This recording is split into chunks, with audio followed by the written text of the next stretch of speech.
Hello बच्चों। देखो, मैं आपको बता रहा था थोड़ी देर पहले। लास्ट जो वीडियो था हमारा, उसमें हमने डिस्कस कर लिया था, ठीक है, कि हाँ, इस पे हम थे बायोटाइप, इकोटाइप, ई कार्ड और इकोफैन, ये क्या चीज़ें हैं, ठीक है। तो अब अगर हम देखें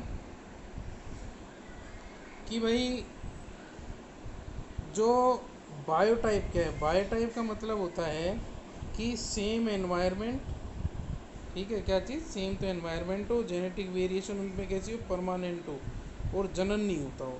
जैसे फूल गोभी, कावली फ्लावर, कैबेज यानी पत्ता गोभी और कनोल कनोल यानी गाठ गोभी, ये एक ही जाति ब्रेसिका ओलेरेशिया की तीन क्या है, बायोटाइप है, ठीक है। तीन बायोटाइप है, ठीक है। तीन बायोटाइप कैसे, अब जो कावली फ्लावर, कैबेज और कनोल कनोल यानी गाठ गोभी, इनमें होता क्या है कि ये सारी की सारी सेम एनवायरनमेंट में उगती है।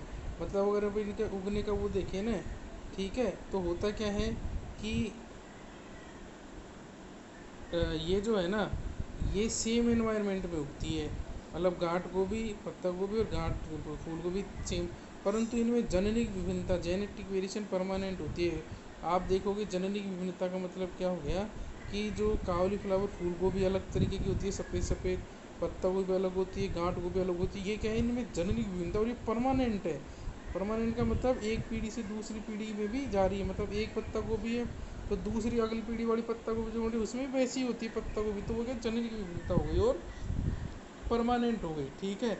अब इनमें आपस में जनन भी नहीं होता। कावली फ्लावर, पत्ता गोभी, मतलब फूल गोभी और पत्ता गोभी, कनोल कनोल, इनमें आपस में जनन होता है कि नहीं, नहीं होता, ठीक है। फिर अब अगर अपन देखें कि भाई इको टाइप, इको टाइप क्या होता है कि डिफरेंट एनवायरनमेंट में उगते हैं ये, ठीक है। और इनमें जो जननी जेनेटिक वेरिएशन मतलब जननी की विविधता है वो भी क्या होती है, परमानेंट होती है। और इनमें परंतु जनन क्या है, संभव होता है। आगे आपको बात समझ में, देखिए इसके उदाहरण से आप देखो, उदाहरण से आप समझोगे। उदाहरण से कैसे, जैसे कि कौवा है, कौवे की तीन स्पीसीज हैं। एक तो है कोरबस स्प्लेंडेनस स्प्लेंडेनस, ये तो इंडियन कौवा हो गया, इंडियन। एक है कोरबस स्प्लेंडेनस इंसोलेंस, ये म्यांमार का कौवा हो गया। एक है कोरबस स्प्लेंडेनस पोर्टेगेलस, ये क्या का होगा, श्रीलंका का कौवा होगा। ये तीन कौवे हैं। इन तीनों जगहों का आप देखेंगे, इंडिया, म्यांमार, श्रीलंका, तीनों का एनवायरनमेंट क्या है, अलग अलग है। अब इन तीनों कौवे में क्या है, जननिक विभिन्नताएं पाई जाती है और वो कैसी है, परमानेंट है, ठीक है। मतलब इन तीनों में क्या है, कुछ जननिक विभिन्नताएं हैं जो आपको परमानेंट दिखाई दे जाएगी। परंतु इन तीनों कौवों में आपस में क्या है, जनन संभव है, ठीक है। आ रही बात समझ, तो ये ध्यान रखना, वो कौवे मिल कहाँ कहाँ पे रहे, अलग अलग एनवायरनमेंट में, जननिक विभिन्नताएं हैं, और वो भी कैसी है, विभिन्नता कैसी है, जननिक, जेनेटिक, और वो भी कैसी है, परमानेंट है, और जनन परंतु संभव है, ठीक है। तो वो क्या हो जाएगा, इको टाइप। ये चीज़ अलग थी, ठीक है। यहाँ पे भी क्या डिफरेंट एनवायरनमेंट में है, जननिक विभिन्नताएं कैसी है, जननिक, और वो भी कैसी है, परमानेंट, परंतु यहाँ पे जनन नहीं हो रहा और यहाँ पे जनन हो रहा है। तो यही अंतर है बायोटाइप और इको टाइप में, ठीक है। अब अगर अपन देखें कि भाई ई कार्ड और इकोफेन, ठीक है, ई कार्ड बोल दो, इकोफेन एक ही बात है। यहाँ पे क्या है, वातावरण भी क्या है, अलग अलग है। और विभिन्नताएं कैसी, नॉन जेनेटिक, मतलब कि एक पीढ़ी से दूसरी पीढ़ी में जाने वाली विभिन्नताएं नहीं है। एक ही पीढ़ी में विभिन्नताएं उत्पन्न हुई और वो उसी पीढ़ी में क्या हो गई, समाप्त हो गई, ठीक है। और वो विभिन्नता जो है ना, है कैसी, नॉन जेनेटिक, और वो भी कैसी है, टेम्परेरी है, परंतु इनमें आपस में जनन संभव है। अब आप जैसे इसका उदाहरण क्या है, प्रत्येक सजीव इसका उदाहरण है। जैसे मान लो मैं हूँ, मेरे को क्या रख दिया, धूप में यदि मैं रहूँगा तो वातावरण क्या हो गया, मेरा चेंज हो गया, ठीक है। और मैं क्या हो जाऊँगा, काला हो जाऊँगा। अब मैं काला हुआ तो ये क्या है, मेरी अजेनेटिक, नॉन जेनेटिक की विभिन्नता हो गई ना, और ये क्या है, अस्थायी है। छाया में रहने लग जाऊँगा तो मैं गोरा हो जाऊँगा। इसी प्रकार से, है ना। तो इस प्रकार से ये, और जनन तो इनमें संभव होता ही है।